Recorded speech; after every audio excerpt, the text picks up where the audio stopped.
make peace with and accept the mom we are, the dad we are, and also accept the kids we have. I believe, full stop, that the way to change the world is in how we raise our kids. I think that even though you're going to make mistakes, you are so enough. You are enough. Zucchinis? Give me the paper. Nice. I love you, Texas.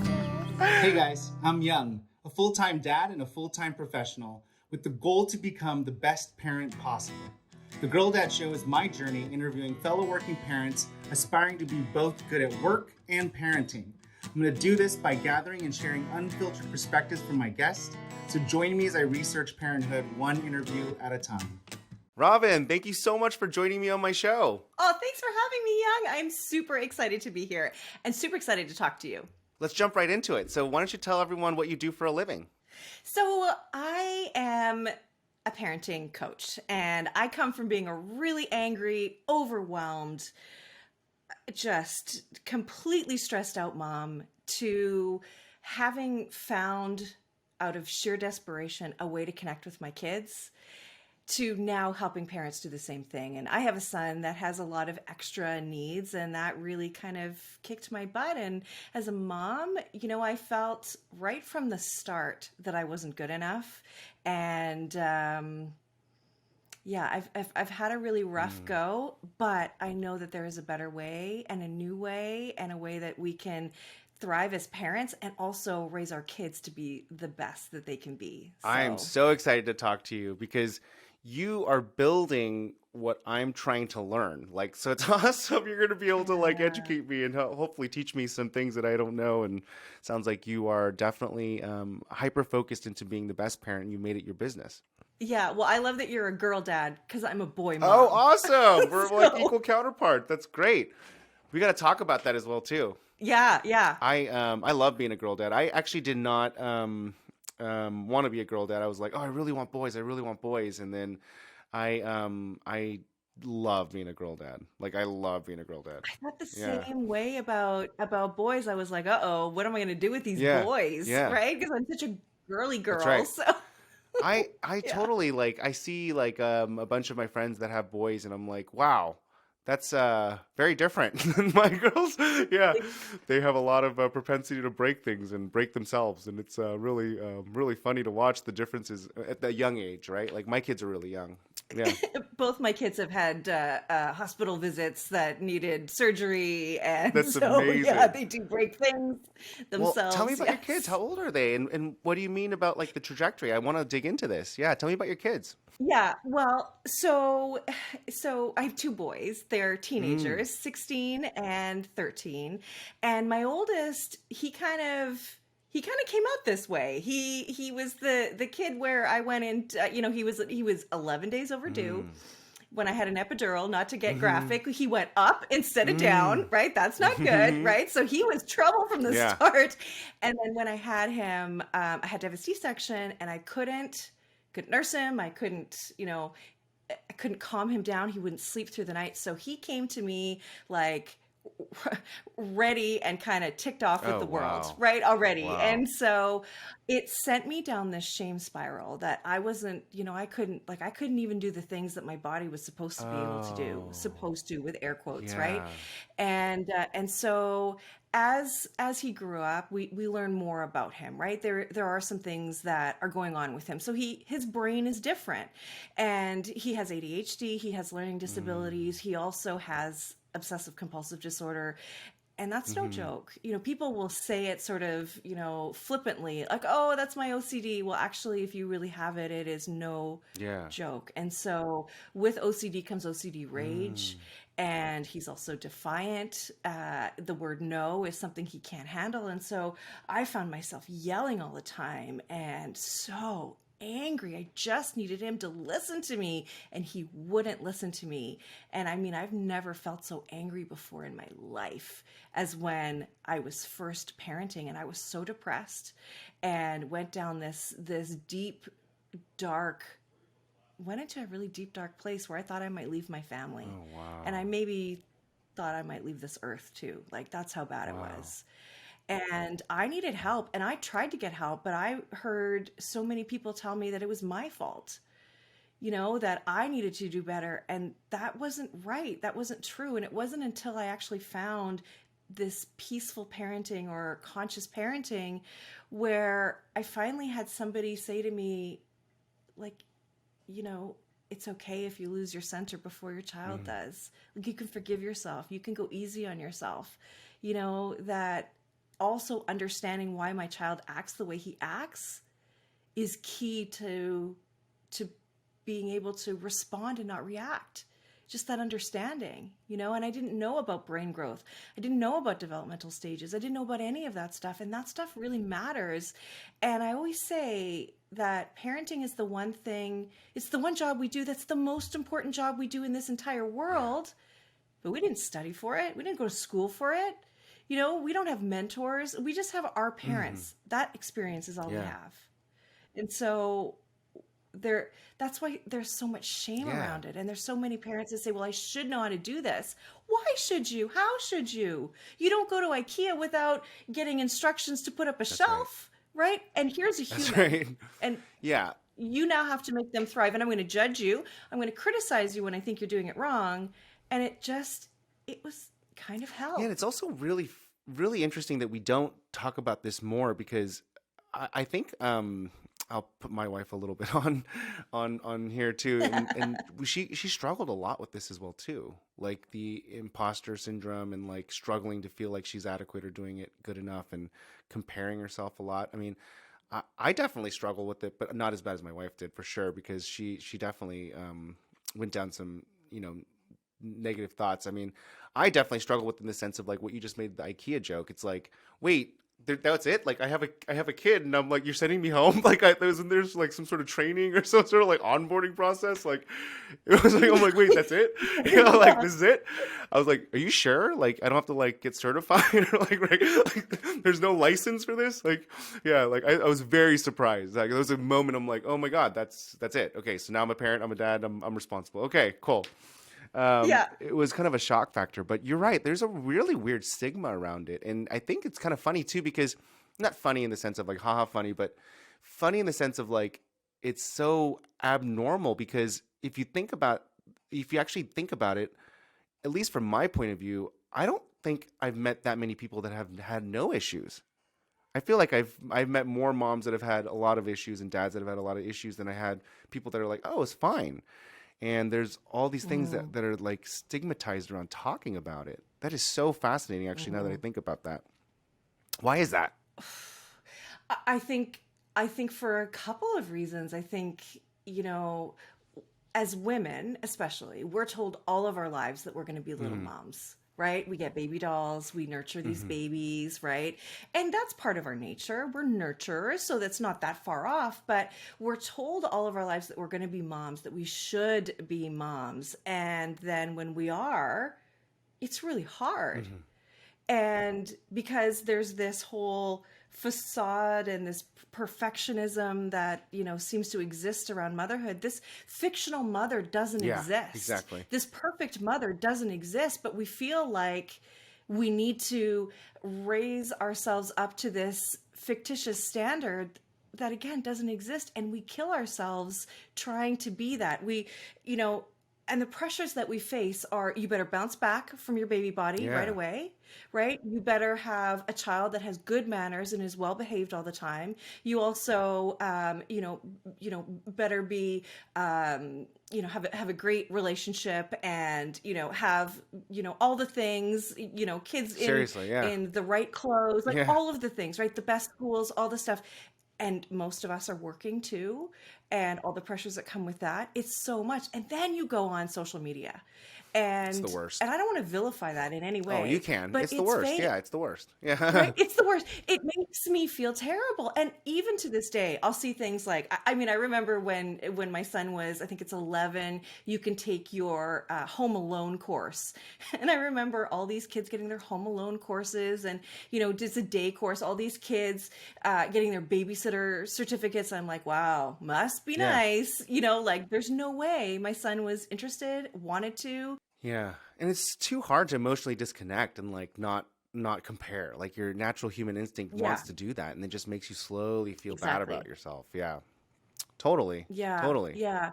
And I think that there is so if I can just add one Please. thing, I think that what would really help us all is to make peace with and accept the mom we Mm-hmm. are, the dad we are, and also accept the kids we Mm-hmm. have.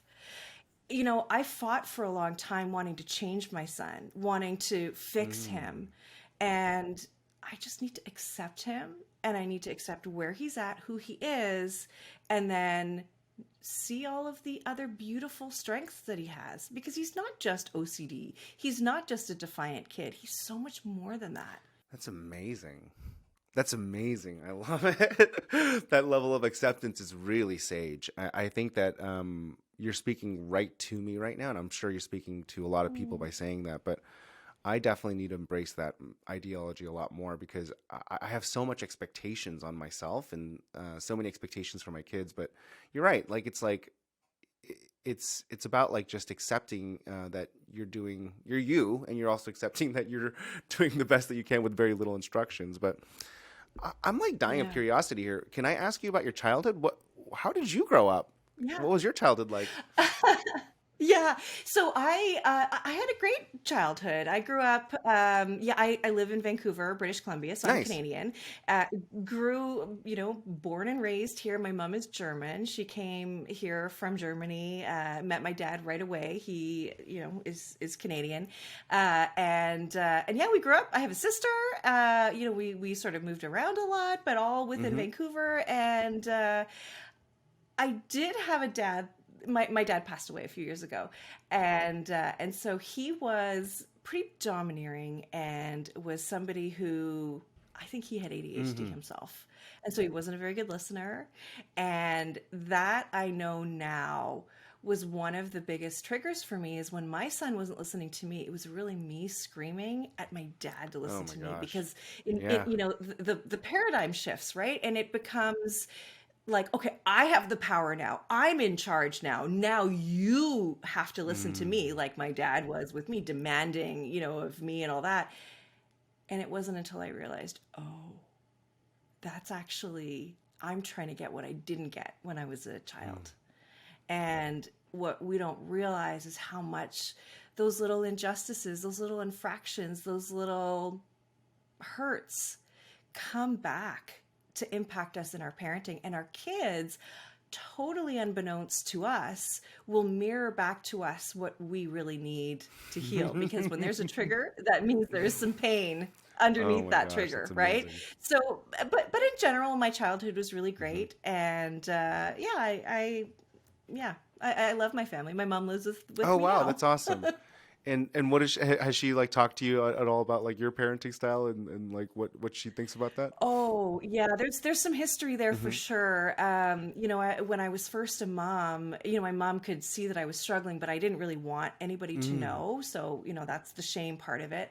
She would clip out articles, like cut them Oh my out of the gosh. newspaper for me on yelling and why yelling was bad Mm. and why it wasn't good. And it So just broke my sweet. heart. I'm like, Mom, I know I shouldn't yell, but I don't know what else to Mm-hmm. do.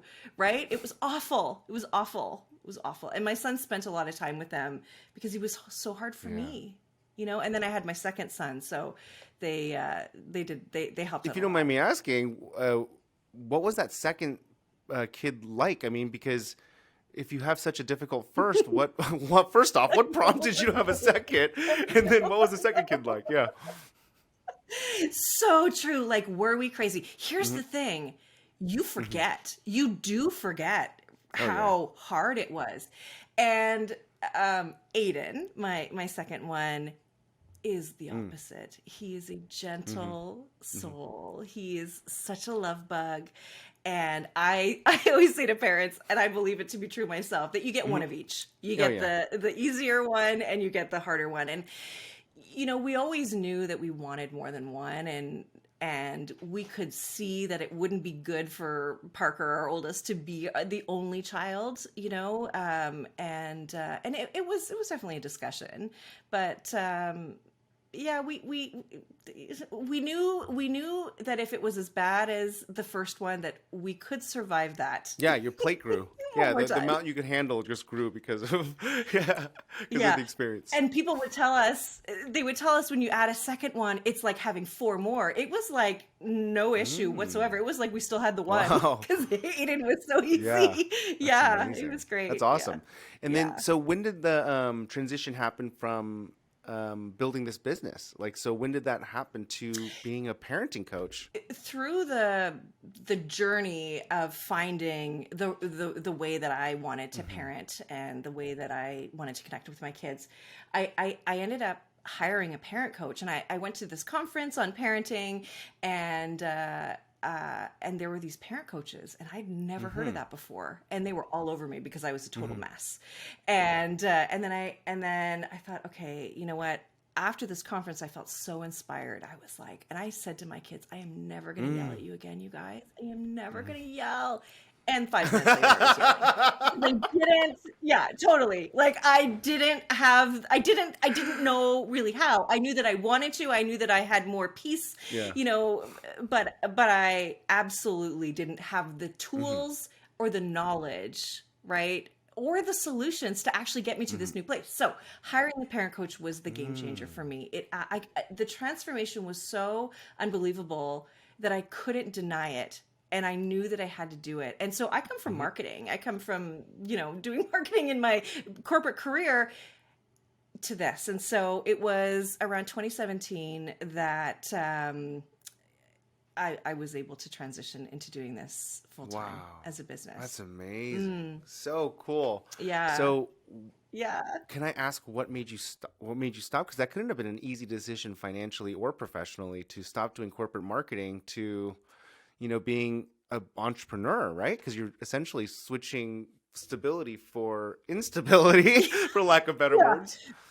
Oh, you got that right. Yeah, there's no doubt about that. Luckily, the company that I work for, they were doing a big restructuring, so I got a buyout. So they basically funded my business for a year while I, still got my salary. So I was really lucky, but I felt like it was sort of divine intervention, really, that it allowed me to have that. So I'm really lucky because that's not an easy, I don't know how I would have done it. I would have at some point. But I don't know how I would have without that. Yeah, so it's just like timing was very serendipitous for you, it sounds like. It almost sounds like the world was telling you to do it, and so you said, why not? Let's do it. Good for you. That's 100%. great. And I knew that I wanted my life to matter, and I wanted my life to be in service of others. I always knew that, and marketing wasn't cutting it. Yeah. You didn't wake up at night going, marketing, like that? You didn't do that? Yeah. And I was selling hamburgers, right? I worked for a pretty big hamburger company you might have heard of. Okay, cool. Okay, so now you're painting the picture for me here. That's great. So what do your parents and or at least your mom at this point and your kids think about, and your family think about you doing this parent coaching business? Oh, it's really sweet, actually. They love it. Like, my oldest son is so proud of me. It's so sweet. That's great. Yes. And he tells people what I do. And, Aiden wants to work in my business. No way. Which is so cute. Yeah, he does. He's like, what can I work for you? Wait, he wants to be in parent coaching? Well, I don't know what he means by it. I think what he means is like, can I help you with some of your videos, or can I do some of the stuff? Like, he just wants to help me. And Parker he's pretty cute. And so I want to tell you, I'll just tell you this really cute little story with Parker. So we had this appointment at a pediatrician's office, and it was awful. Parker was in a really bad place, and he was telling the doctor that I lie. He was kicking my chair as he was talking. He was angry. He was volatile, and I was embarrassed. And I was like, and this was as I'm a coach, right? This was all of this. So I'm living it as well. It's not like it's night and day here. He still is who he is, right? And I just have to parent him in this way, which absolutely helps. But anyway, he was in a really bad place, and I was so embarrassed. And we left the office, and I just was like straight staring down the hallway. He's like, Mom, are you okay? Are you okay? And I'm like, I can't talk right now. I need a minute. And he's like, are you mad at me? And I'm like, I can't talk right now, because I was very angry. And he said, okay, hold on, Mom. I'm going to do what you do. Okay, Mom, can you tell me what you're feeling? And I said, well, I'm feeling embarrassed. I'm feeling angry. I'm feeling sad. And he's like, okay, yeah, that makes sense. So literally, he had heard me on the phone with my he's running through clients, the and he motions. was Yeah, doing I the love same it. thing to me. Oh wow, that was a pretty beautiful moment. But did that help close the loop for him? Like in how he made you feel, or? Yeah, I mean, we definitely were able to reconnect after that. Like that was That's like crazy amount of empathy for a kid to be able to ask those questions, and then I mean, it's awesome that he's mimicking you, right? But like the reality is, then that sparks the questions, right, and sparks the understanding, and hopefully closes the loop. Because the thing that I find the hardest, and maybe you could give me some free coaching here, the thing that I find hardest about parenting is teaching empathy. And like, how do you actually do that? Like, how do you actually teach a kid empathy, right? Like, besides like role modeling it, right? And maybe that's all that is. I'm not really sure, but I should just ask the question and keep my mouth shut. So yeah, how do you teach empathy? Yeah. Well, okay, so first, looking at that situation, to me, the headline is that our kids are not their behavior. Like, I know who he really is, and that's what I anchor in. And so in terms of empathy, I think you have to understand a couple things. One is that we often aren't taught empathy. Our parents didn't necessarily give us empathy because they didn't know what it was. And empathy at its simplest form is you just being able to put yourself in the shoes of another person and see the world the way they do, whether you agree or not. It's not about you. It's just you seeing the world through their eyes. And so I think we kind of have that basic idea. But then we don't know the words to say for empathy either, right? So there's that piece about what empathy is. Then you have to look at your child, and you have to understand their brain growth and where empathy lives in the brain. And so I'll use my hand as this is the hand brain model. This is Dr. Dan Siegel that has done this. It's not mine, but what it shows you is a pretty accurate model of the brain. And so my wrist up, my arm, my wrist up to the palm of my hand is the brainstem and cerebellum. And that's where our children are born. They are born here, and this houses survival. This is breathing, circulation, hunger, but it's also fight, flight, and freeze. And then inside is the amygdala. And so our babies are born down here, but then they move up here and they live in their amygdala, which is the emotional center of the brain. So they live here until they're 7 years old. And that means they see the world through emotion, but because they don't have the top part of the brain here yet, the outermost part of the brain, the prefrontal cortex, they can't understand it, they can't articulate it, and they can't deal with it, because the prefrontal cortex houses the most important stuff. It houses empathy, compassion, emotional regulation, impulse control, the ability to think ahead to things and calculate risk and different things like that. And so if your child doesn't have a fully grown brain, so that means empathy is going to be hard for them. Right? So all you can do is show them empathy, teach them empathy, and they will, by the teaching of, by the modeling of empathy that you've given them, they will then learn empathy. But our kids are very I don't want to say self-centered, but they're trying to survive. So they can look selfish. They can look, different ways. And when we label that, we don't actually see what's really going on. And then we see our child as this label, and that takes us so far away from empathy and compassion and curiosity, right? That's amazing. That's amazing. Yeah, I had no idea about those physiological developments and timing. That explains a lot, actually. And I'm kind of like, it does. It really does. It's really important information. I mean, I don't know why I don't know that. I feel like I should know that, but I don't. And that's really fascinating. But how could you? if there was a course that you were required Yeah, to take that I also teach, by the way, you would know those things because that's the first thing I start with. And by the way, that prefrontal cortex, it doesn't finish growing until mid 20s. That's why your teenagers do dumb things. That's why when they're in college for the first year or two, they do dumb things. They're able to think and have the forethought and all that kind of stuff, the rational thinking, but it's not fully developed yet. But it will be, right? And so that's why when we see our kids, and you said yourself, you have expectations for yourself and maybe expectations for your girls. You've got to keep that in line with their development, and also know that sometimes they just need more time. Like I look at my son who's 16 and I think, you know what? We got 10 more years. We got 10 more years of brain growth. You're going to be just fine.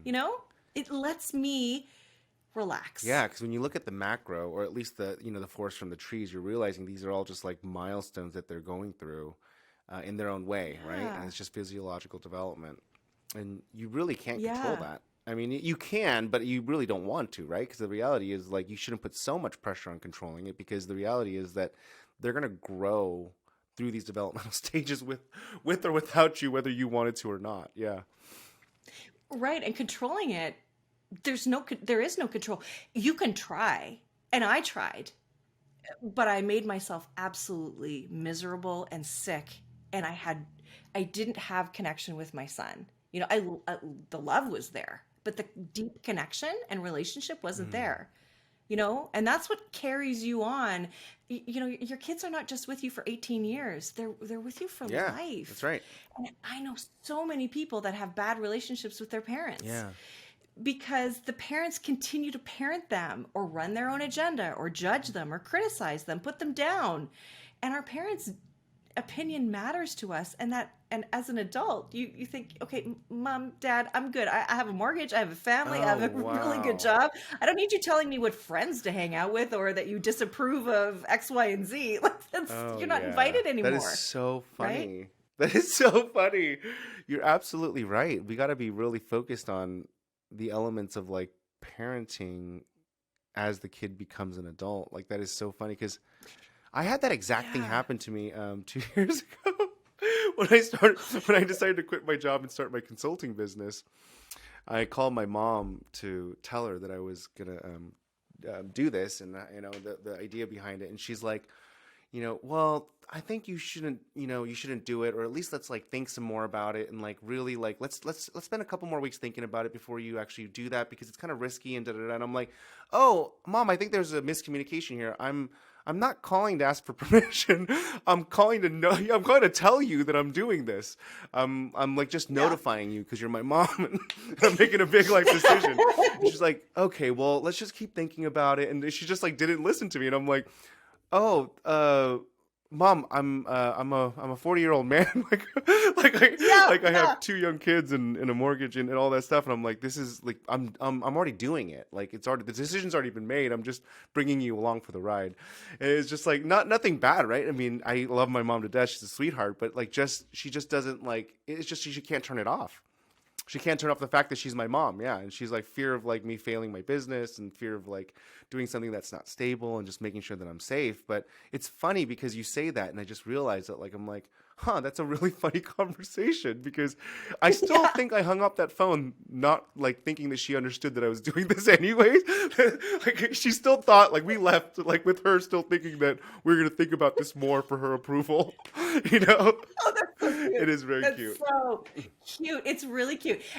And I mean, she seems really sweet. A sweetheart. Really sweet. She's the sweetest lady you've ever met. Very, very emotional. Huge heart, right? Like, very, very, very loving mom. Yeah. A little oblivious, but yes, very, very loving mom. Yeah. But the reality is that we do have to adjust our roles in our kids' lives at some point. And I know it's hard to do, but once we get those teenage years, when we understand what the teen years are all about, which is them moving themselves away from us, but it's a confusing time for kids and for parents, because our kids need us, but they don't want us. Right. And so it's like, hug me, but don't touch me, and so it's confusing, but that's when we need to take the cue to back off a little bit, let our kids experiment, air quotes, with taking risks and, just different things, but you do it with safety obviously in mind too. But we have to back off a little bit, let them fail, let Oh them my fall on their gosh. face, This is because amazing. it's their life. And if you don't let their life path unfold in the way it's supposed to for them, you're really doing them a disservice and yourself in their relationship, because what they'll do is they'll stop talking to you. They'll stop sharing with you. They won't want to be around you. And I know nobody wants that. Nobody wants that. So you have no choice. You have to step back and just be there as a mentor instead and say, look, I'm here for you. If you want my opinion, if you want my advice, if you want my help, I am always here for you. And you just let me know. Yeah, it's so wild because like when you say it like this, it's so obvious, right? It's so obvious that you have to go through these stages as they develop and grow, and the relationship has to change and the dynamic has to change. But it's like there's nowhere where one, most people don't go through those kind of like trainings. It's like it's a lot like situational leadership that you go through, like when you go through like management training or executive training, but like how to like switch gears from someone that you need to like train and like manage versus someone that becomes capable, and then you can start like backing off and delegating, right? Because then it's like counterintuitive to micromanage someone that actually knows, there's like this transition you have to do with people. But it's the same thing that you have to do with your kids as they get older, except no one's training you on that. No one's telling you that that's what it is. And do you have those skills to even transition yourself and change yourself to adapt to the kids, to be the best parent that you can be for them? And then also, where does that knowledge come on when that happens, right? Like even at the more specific level of development, this is really, really helpful for me personally to hear this, because it's actually a way of thinking about parenting that is much more specific and tangible. Like it's something that I can actually do something with like immediately. So thank you for that. That was awesome. You're welcome. Well, and it's interesting that you equate it to leadership and management, because I think what makes a really good leader makes a really good parent, and what makes a really good parent makes a really good leader. In fact, I work with companies to help them with their employees who are parents, and the lessons are universal, right? Listening, curiosity, those are two really huge key qualities of a great leader and a great parent. I can see that. Yeah. And I can see the parallels quite often. I mean, not to like, and I hope none of my clients take this personally, because I do a lot of business coaching, right? But I will say that, in business, it's a lot like parenting. It's a lot like parenting. And, people still have those same needs and wants and stuff that are unresolved, and they have trouble explaining themselves and whatever that may be. And a lot of the crux of the problems when it comes to business is not actually the mechanics of business. It's actually people. Getting people to align and I don't know, just comfortable with themselves and being able to move forward. And so it's so true. And I love that you do that as well. Can we talk about your business for a second? I'm actually curious. Yeah. So I'm getting a sense of like why you jumped to this career choice. And I'm getting that you had the, divine intervention to a certain degree. And it's almost like the world telling you that you have the opportunity to go do something that you're passionate about. And I'm also getting the sense that I understand how you think about parenting now and the evolution you've made personally as a mom and now to a parenting coach. What I'm still curious about is, how do you qualify success as a parenting coach? What does that look like? What does success as a parenting coach look like? Well, I think it probably is different for each coach. For me, it's the amount of people I'm able to help. It's the amount of people I'm able to work with. I believe, full stop, that the way to change the world is in how we raise our kids. So, gosh, I don't even stop to think about, what is success. I just keep going, because I know this message is so important. It's great for our kids, but it's great for the families, the communities, the economy. It's great for business, which is why I've kind of pivoted into this business, working with companies and talking to professionals, because, we're seeing with things like the Great Resignation that, it's the parents who are leaving because they've been hit the hardest. Of course, our healthcare workers have been hit the hardest. No, I know what in you terms mean. of that sector.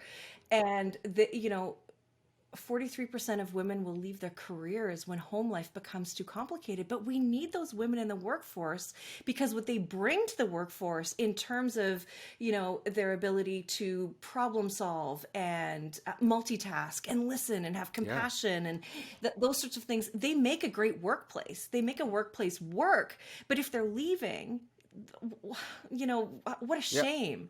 And so if we can keep them and we solve the problem of the incivility that they're having at home and create a calmer, less chaotic family life, then they can show up to work being more resilient, being more rested, being more focused and more productive, which therefore is good for the company, the economy, and the community, right? They're intertwined, right? So I'm pretty passionate. Yeah, I can tell. Yeah, you're like talking about like big. Your goals are much bigger than mine are. I love it. I know you're talking about it at an economist level. This is fantastic. I definitely was not expecting that, and I'm very excited to hear that. And I'm like very inspired here. I'm like, yeah, let's go do it.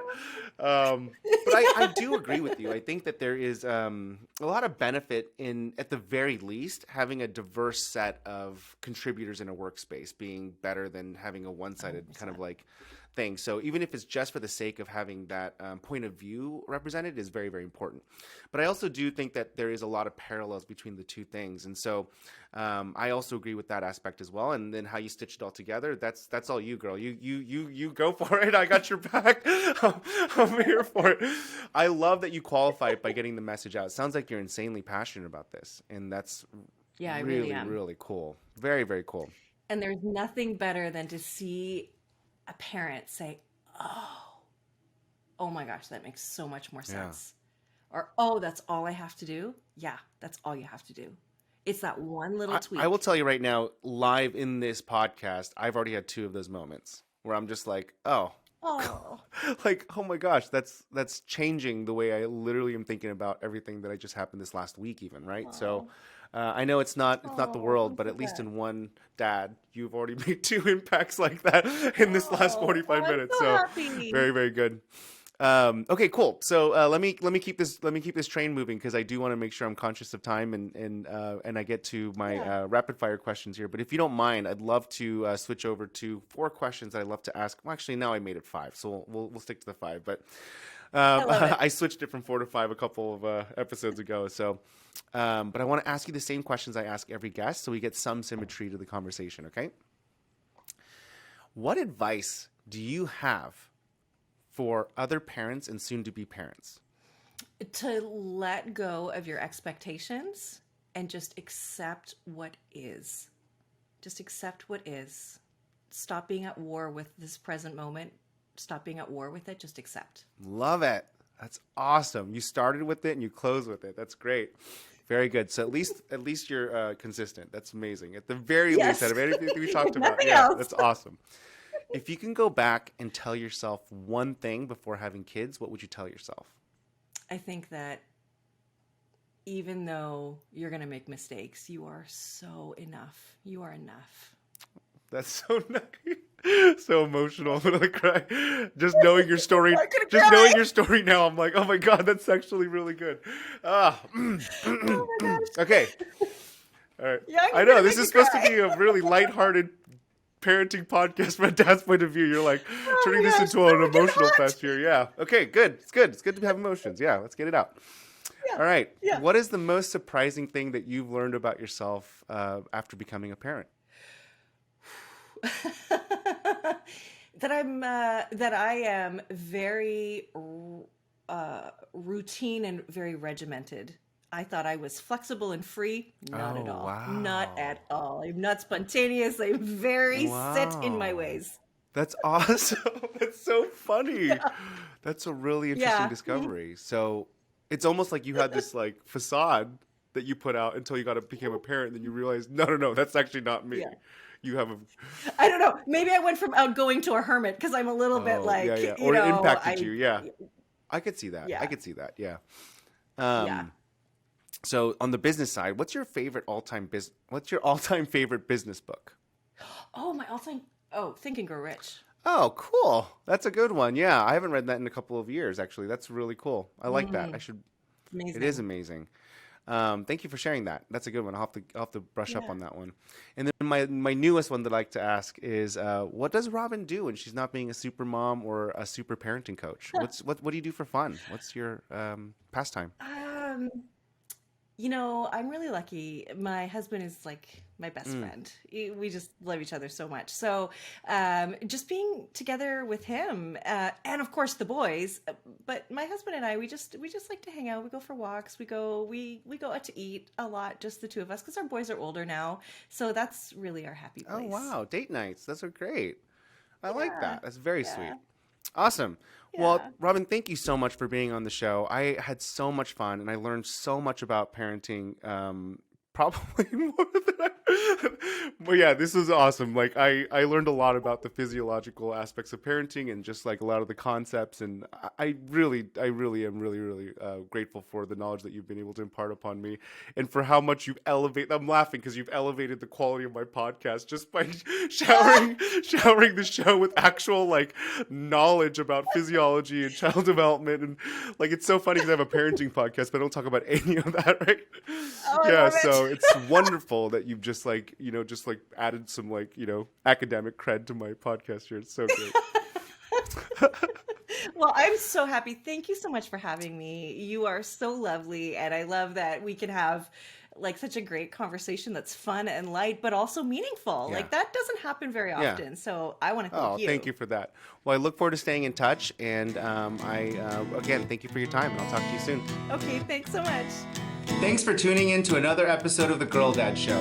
We really hope you enjoyed that interview, and as always, please take a moment to review, rate, and subscribe. We'll see you next time.